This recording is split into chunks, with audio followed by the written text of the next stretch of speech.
commissioned by the Canal and River Trust and the RSPB to build a sand martin nesting box. The reason being is the sand martins nest on the banks down here, but they don't seem to have enough habitat to fulfil their needs. So this is why we're going to put a new, hopefully high-rise nesting box for them to use.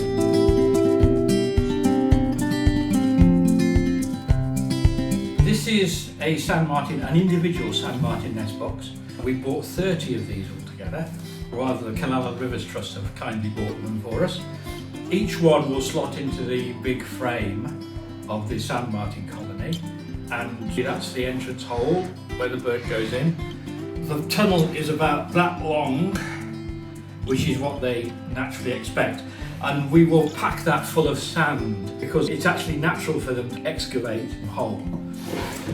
And at the far end we have the little nesting chamber where they hopefully will be nesting with an inspection hatch. This means that we can, if possible, if we can ring the birds, as I said, and possibly even put a nest box camera to record what happens when they're nesting. And that's the sand martin colony.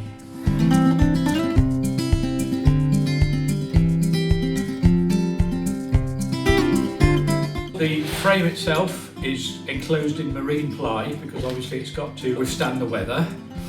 The front of the box, where the holes are, we're actually going to coat with glue and then sand, and so when that's dry it will appear like a natural sandbank for them to nest in. We've also put gravel on the top of the box, which will once again appear like a natural feature for the birds. All these things hopefully will encourage them to actually nest. Another thing we might possibly do is have some kind of recorder playing the sound of sand martins during the breeding season to encourage them to come and investigate and find out what's going on. The whole thing is going to be on a pretty hefty timber structure. Being on a river island, it may have to withstand at times the floods which we get. Though the whole box will be dismantled in the late summer and stored somewhere well away from the floods and put back up together again in the early spring.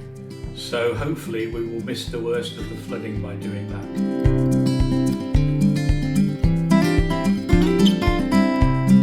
All birds and biodiversity is suffering at the moment, mainly because of what we do as humans on a day-to-day basis. And hopefully by adding a home for them to nest in, the numbers of sand martins will increase in the local area.